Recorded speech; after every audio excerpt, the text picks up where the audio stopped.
एक ऐसी स्थिति की कल्पना करें। आपके पास अपनी जमीन के सारे कानूनी कागजात हैं, रजिस्ट्री आपके नाम, सब कुछ एकदम पक्का। हाँ। लेकिन उस जमीन पर कोई और व्यक्ति, मान लीजिए दशकों से रह रहा है, शांति से अपना घर बनाकर। बिल्कुल। अब जब मामला अदालत में पहुंचता है तो कानून किसका साथ देगा? आपके पक्के कागजात का या उस व्यक्ति के सालों पुराने कब्जे का? हाँ। ये सवाल जितना सीधा लगता है, इसका जवाब उतना ही टेढ़ा है। हाँ। आज हम इसी कानूनी पहेली की परतों को खोलेंगे। हम समझेंगे कि भारतीय कानून में टाइटल यानी मालिकाना हक और पोजेशन यानी भौतिक कब्जे के बीच की इस रस्साकशी में कौन कब और क्यों जीतता है। हाँ। इस सफर में हमारा गाइड बनेगा दिल्ली उच्च न्यायालय का एक हालिया फैसला, जो इस पूरी कहानी को बहुत अच्छे से समझाता है। और साथ ही हम सुप्रीम कोर्ट के कुछ ऐतिहासिक निर्णयों पर भी नजर डालेंगे। और हमारा मकसद सिर्फ कानून की धाराओं को समझना नहीं है, बल्कि उस सोच को समझना है जो इन कानूनों के पीछे है। मतलब आखिर क्यों कोई भी कानूनी व्यवस्था एक असली मालिक के ऊपर एक कब्जादारी को अधिकार दे सकती है। हाँ, ये सबसे बड़ा सवाल है। और सबसे जरूरी, इस पूरी चर्चा से जमीन मालिकों के लिए क्या ठोस सबक हैं, जिन्हें नजरअंदाज करना बहुत महंगा पड़ सकता है। ठीक है, तो चलिए सीधे उस दिल्ली उच्च न्यायालय के मामले से ही शुरू करते हैं। ये जो सिविल रिवीजन पिटिशन 1572/2023 है, जरा इसके किरदारों और कहानी को हमारे सामने रखिए। कहानी बहुत सीधी है, जैसे भारत में शायद हजारों जमीनों की होगी। एक तरफ एक व्यक्ति था जिसके पास जमीन के टाइटल के सारे दस्तावेज थे, मतलब कागज पर तो वही मालिक था। ओके। दूसरी तरफ एक और व्यक्ति था जिसका उस जमीन पर दशकों से कब्जा था, लेकिन उसके पास कोई कागज नहीं थे। कोई कागज नहीं। जब कागजी मालिक ने उसे हटाने के लिए केस किया तो मामला अदालत पहुंचा। तो जाहिर सी बात है, जिसके पास कागज है वही जीतेगा। मतलब कॉमन सेंस तो यही कहता है। और यहीं पर मामला बहुत दिलचस्प हो जाता है। अदालत ने कहा, 1 मिनट रुकिए, हम सिर्फ कागज देखकर फैसला नहीं सुनाएंगे। अच्छा। अदालत ने दोनों पक्षों के आचरण, मतलब उनके बर्ताव का मूल्यांकन किया। उन्होंने पूछा कि भाई ये कब्जा कब से है, कैसे है, और सबसे बड़ा सवाल कि जब ये कब्जा हो रहा था तब असली मालिक क्या कर रहा था? बिल्कुल, आप कहाँ थे और मालिक क्या कर रहा था? देखिए, अदालत की टिप्पणी बहुत चुभने वाली है और इस पूरे मुद्दे का सार है। उन्होंने कहा कि ऐसा लगता है कि मालिक लगभग 50 साल तक सोया हुआ था। 50 साल? हाँ, और फिर अचानक एक दिन नींद से जागकर अपने कागजों के आधार पर कब्जा मांगने आ गया। अदालत ने साफ कहा कि कानून ऐसे सोए हुए लोगों की मदद के लिए नहीं है। 50 साल, ये तो एक पूरी जिंदगी होती है। तो अदालत का कहना ये था कि आप इतने सालों तक कहाँ थे? ये किसी कानूनी नियम से ज्यादा एक प्रैक्टिकल सवाल लगता है। बहुत पुराने कानूनी सिद्धांत पर आधारित है, विजिलेंटिबुस नॉन डॉर्मिएंटिबुस जूरा सुवेनियुंट। इसका मतलब है कि कानून उनकी मदद करता है जो अपने अधिकारों को लेकर जागरूक हैं, उनकी नहीं जो उन पर सो रहे हैं। तो अदालत की वो टिप्पणी कोई मजाक नहीं थी, वो उनके फैसले का आधार थी। ये हमें उस अजीब से लगने वाले कानूनी सिद्धांत पर लाता है, प्रतिकूल कब्जा या एडवर्स पोजेशन। पहली बार सुनने में तो यही लगता है कि ये किसी की जमीन पर कब्जा करने वाले को इनाम देने जैसा है। मतलब कानून ऐसा क्यों करेगा? इसके पीछे कोई तो बड़ी वजह होगी। बहुत बड़ी वजह है, और वो सिर्फ कानूनी नहीं बल्कि सामाजिक और आर्थिक भी है। देखिए, इसके पीछे सोच ये है कि जमीन एक सीमित और कीमती संसाधन है। सही बात है। तो समाज के हित में ये है कि जमीन का इस्तेमाल हो, वो बेकार न पड़ी रहे। ये सिद्धांत कहता है कि एक ऐसे मालिक से जो अपनी जमीन को दशकों तक लावारिस छोड़ दे, उससे तो वो व्यक्ति बेहतर है जो उस पर रहकर उसकी देखभाल कर रहा है, भले ही वो कानूनी मालिक ना हो। ये सिद्धांत जमीन के प्रोडक्टिव यूज को बढ़ावा देता है। अच्छा, तो ये कब्जा करने वाले के लिए इनाम नहीं, बल्कि लापरवाह मालिक के लिए एक सजा है। ये नजरिया चीजों को काफी बदल देता है। लेकिन यकीनन किसी की जमीन पर मालिकाना हक का दावा करना इतना आसान नहीं होगा। इसकी शर्तें बहुत सख्त होंगे। बहुत ज्यादा सख्त। और ये साबित करने का पूरा भार 100% उसी व्यक्ति पर होता है जो कब्जे के आधार पर दावा कर रहा है। उसे अदालत में 4 बातें लोहे की तरह साबित करनी पड़ती हैं। और वो 4 बातें क्या हैं? पहली है अवधि, अ पीरियड ऑफ टाइम। निजी जमीन पर कम से कम 12 साल का लगातार कब्जा होना चाहिए। अगर सरकारी जमीन है तो ये अवधि 30 साल है। 12 साल? दूसरी शर्त है कि कब्जा शांतिपूर्ण हो, पीसफुल, यानी कब्जा लेने या बनाए रखने के लिए कोई मारपीट, हिंसा या जोर जबरदस्ती ना हुई हो। ठीक है, 12 साल का शांतिपूर्ण कब्जा। और बाकी 2? तीसरी शर्त है कि कब्जा निरंतर हो, कंटिन्यूअस। ऐसा नहीं कि कोई कुछ साल रहा फिर चला गया और फिर वापस आ गया। वो जो 12 साल की घड़ी है वो लगातार चलनी चाहिए बिना किसी रुकावट के। और चौथी और शायद सबसे जरूरी शर्त है कि कब्जा विवाद रहित और खुले तौर पर हो, अनडिस्प्यूटेड एंड ओपन। इसका क्या मतलब हुआ, खुले तौर पर? इसका मतलब है कि कब्जा चोरी छुपे नहीं होना चाहिए। कब्जा करने वाले को दुनिया के सामने ऐसे रहना होगा जैसे वही मालिक है। और विवाद रहित का मतलब है कि इन 12 सालों के दौरान असली मालिक ने उसके कब्जे को कोई कानूनी चुनौती ना दी हो। यहाँ एक बहुत जरूरी सवाल उठता है, कानूनी चुनौती का मतलब क्या है? मान लीजिए मेरी जमीन पर किसी ने कब्जा कर लिया। अगर मैं उसे फोन करके या व्हाट्सएप पर धमकी दूं कि मेरी जमीन खाली करो, तो क्या इससे वो 12 साल की घड़ी रुक जाएगी? ये बहुत ही प्रैक्टिकल सवाल है। देखिए, ज़बानी कहासुनी या व्हाट्सएप मैसेज की अदालत में ज़्यादा अहमियत नहीं होती, क्योंकि उसे साबित करना मुश्किल है। कानूनी चुनौती का मतलब है कोई ठोस दस्तावेजी कार्रवाई। जैसे कि? सबसे अच्छा तरीका है एक वकील के जरिए कानूनी नोटिस भेजना। उससे भी बेहतर है पुलिस में अतिक्रमण की शिकायत दर्ज कराना।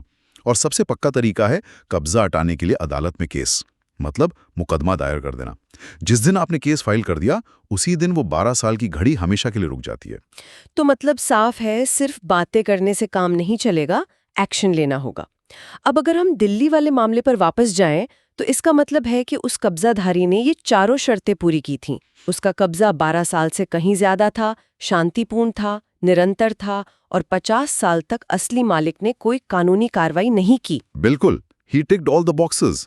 इसीलिए अदालत के लिए फैसला लेना आसान हो गया। तो ये हमें इस बड़ी बहस पर ले आता है, टाइटल बनाम कब्जा। कानून की नज़र में असली ताकत किस में है? मेरी तिजोरी में रखे जमीन के कागजात में या जमीन पर किसी के भौतिक कब्जे में? आपने शुरू में कहा था कि सामान्य नियम है पोजेशन फॉलोज टाइटल। हाँ, कानून का शुरुआती बिंदु वही है। सुप्रीम कोर्ट ने भी MS जगदम्बाल जैसे केस में यही कहा है कि अगर आप अदालत में अपना टाइटल, मतलब मालिकाना हक, साबित कर देते हैं, तो अदालत यही मानकर चलेगी कि कब्जा भी आपका ही है। अच्छा। फिर ये साबित करने की जिम्मेदारी दूसरे पक्ष की होती है कि उसका कब्जा 12 साल से प्रतिकूल है। लेकिन फिर एक और मशहूर कानूनी कहावत है जो इस संतुलन को और दिलचस्प बना देती है। Possession is 9/10 of the law. ये कहावत तो हम सबने सुनी है, कब्जा कानून का 9/10वां हिस्सा है। लेकिन इसका असली मतलब क्या है? ये सुनने में तो ऐसा लगता है कि कब्जा ही सब कुछ है। नहीं, इसका मतलब ये है कि अगर आपका किसी चीज पर कब्जा है तो आपके पास पूरी दुनिया के खिलाफ एक अच्छा अधिकार है, सिवाय एक व्यक्ति के। और वो है असली मालिक। वो है असली मालिक। और यहाँ तक कि असली मालिक भी आपसे वो चीज छीनने के लिए जोर जबरदस्ती या गुंडागर्दी नहीं कर सकता। उसे कानून का रास्ता ही अपनाना होगा। एक मिनट, ये बात बहुत बड़ी है। आप कह रहे हैं कि अगर मेरे अपनी जमीन पर कोई आकर बैठ गया है तो मैं उसे कॉलर पकड़कर बाहर नहीं निकाल सकती? मुझे पुलिस या कोर्ट के पास ही जाना पड़ेगा? ये तो उल्टा चोर कोतवाल को डांटे वाली बात हो गई। ये सुनने में भले ही उल्टा लगे, लेकिन कानून व्यवस्था बनाए रखने के लिए ये जरूरी है। अगर हर कोई खुद ही इंसाफ करने लगेगा तो सड़कों पर अराजकता फैल जाएगी। सुप्रीम कोर्ट ने रविंदर कौर ग्रीवाल केस में भी इसी बात पर जोर दिया।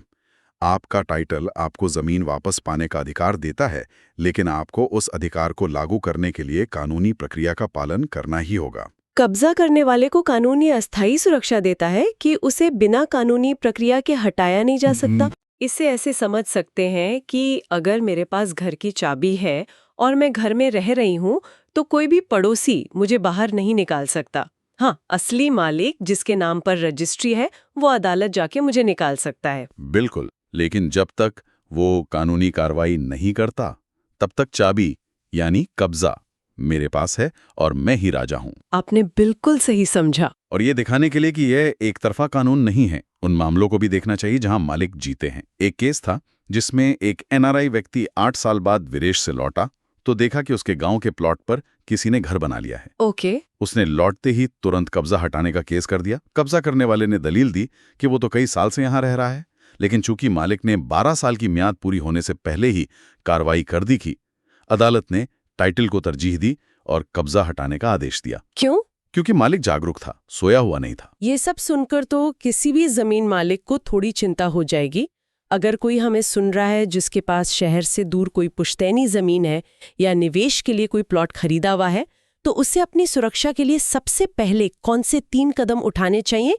एक प्रैक्टिकल प्लेबुक क्या हो सकती है? इसके लिए 3 बहुत ही ठोस और जरूरी कदम हैं।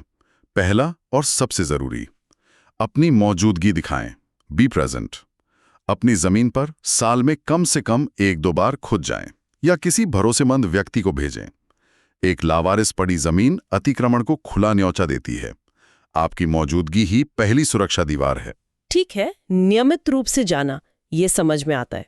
दूसरा कदम? दूसरा, अपनी मिल्कियत का निशान लगाएं, मार्क योर टेरिटरी। एक बाउंड्री वॉल या तार की बाड़ बनवाएं। एक छोटा सा बोर्ड लगा दें जिस पर लिखा हो यह निजी संपत्ति है, अनाधिकृत प्रवेश वर्जित है, और साथ में अपना नाम और फोन नंबर। इससे कोई बहाना नहीं बना सकता। कोई भी व्यक्ति बाद में यह दावा नहीं कर सकता कि उसे पता नहीं था कि ये किसी की निजी जमीन है। ये आपके मालिकाना हक का एक खुला ऐलान है। ये बहुत काम का सुझाव है। और तीसरा, सबसे अहम कदम, अगर वहां कोई कब्जा मिल जाए तो? तीसरा कदम, तुरंत और औपचारिक कार्रवाई करें। Act immediately and formally. जिस पल आपको अतिक्रमण का पता चले, बहस करने में वक्त बर्बाद न करें। सबसे पहले उसकी तस्वीरें और वीडियो बनाएं, फिर तुरंत एक वकील से संपर्क करके कब्जाधारी को एक औपचारिक कानूनी नोटिस भिजवाएं। और अगर वो न माने तो? अगर वो नोटिस से नहीं मानता तो बिना एक दिन गंवाए कब्जा वापस पाने के लिए अदालत में मुकदमा दायर करें। इस मामले में इंतजार आपका सबसे बड़ा दुश्मन है। मतलब साफ है, आपकी जमीन के कागजात एक तिजोरी में रखा सोना नहीं है जो अपने आप सुरक्षित रहेगा। वो एक हथियार है जिसे आपको चलाना सीखना होगा, वरना वो पड़े पड़े जंग खा जाएंगे और कोई और आपकी जमीन पर अपना झंडा गाड़ देगा। आपने पूरी चर्चा का सार एक लाइन में कह दिया। यही इस कानून का निचोड़ है। तो आज की इस बातचीत से ये बिल्कुल साफ है कि जमीन के मालिकाना हक का मामला इतना सीधा सरल नहीं है। इसकी कई परतें हैं। टाइटल यानी मालिकाना हक बेशक एक मजबूत नींव है, लेकिन भौतिक कब्जा भी एक बहुत बड़ी ताकत है, खासकर तब जब असली मालिक अपने हक को लेकर लापरवाह हो। बिल्कुल। दिल्ली उच्च न्यायालय का फैसला हमें यही सिखाता है कि अदालतें सिर्फ दस्तावेजों की धूल नहीं भागती, वे जमीनी हकीकत और दोनों पक्षों के आचरण को भी तौलती हैं। बिल्कुल। और ये पूरी चर्चा हमें एक गहरे सवाल पर सोचने के लिए छोड़ जाती है। ये जो प्रतिकूल कब्जे का कानून है, जो पहली नजर में एक कब्जा करने वाले का पक्ष लेता दिखता है, असल में संपत्ति और मालिकाना हक के बारे में कानून की सोच को दिखाता है। यह हमसे पूछता है कि मालिक होने का असली मतलब क्या है।